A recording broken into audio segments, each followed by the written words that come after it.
How can archaeology stop artifact looting and trade?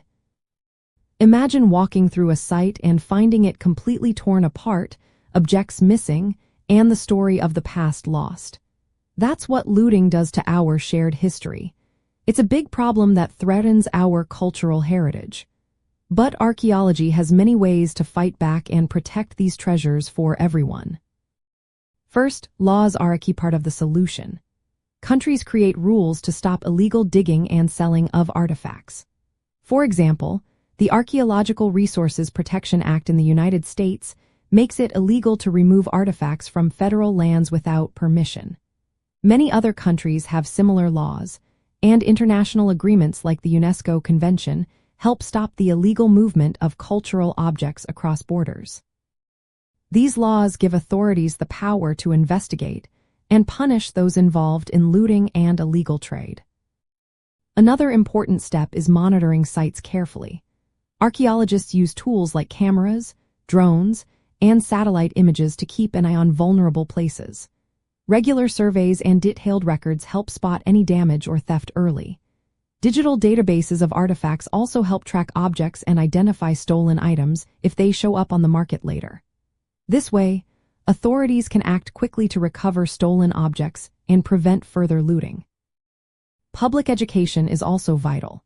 When communities understand why their local sites matter, they are more likely to help protect them. Archaeologists work with schools, museums, and media to explain how looting destroys context and makes it impossible to learn about past societies.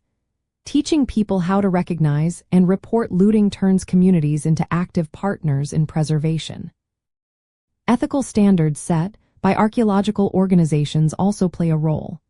These guidelines discourage archaeologists from participating in the trade of objects without clear legal provenance.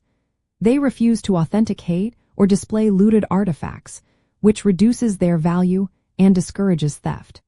This ethical stance helps maintain the integrity of archaeological research and heritage preservation. International cooperation is essential because illegal artifact trade crosses borders. Countries work together to improve regulations, trace the origins of artifacts, and return stolen objects to their rightful places. Sharing information and best practices helps close loopholes that traffickers exploit. In practical terms, rescue archaeology is a quick response method. When sites face threats from construction or natural disasters, archaeologists rush to excavate and document everything before it's lost. Including looting documentation as part of regular projects helps build a clearer picture of how widespread the problem is. Community involvement is also a big help. Local residents often know where looting happens and why people do it.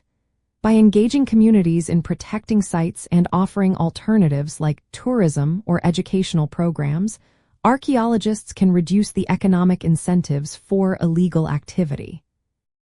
Of course, challenges remain. High demand for artifacts, limited resources for enforcement, and remote locations make it hard to stop all looting. Penalties alone cannot restore the lost context or undo damage. That's why a combination of legal action, education, monitoring, and community work is needed. All these efforts show how archaeology uses many tools to defend our cultural heritage. By working together, we can slow down artifact looting and trade, keeping history alive and accessible for future generations.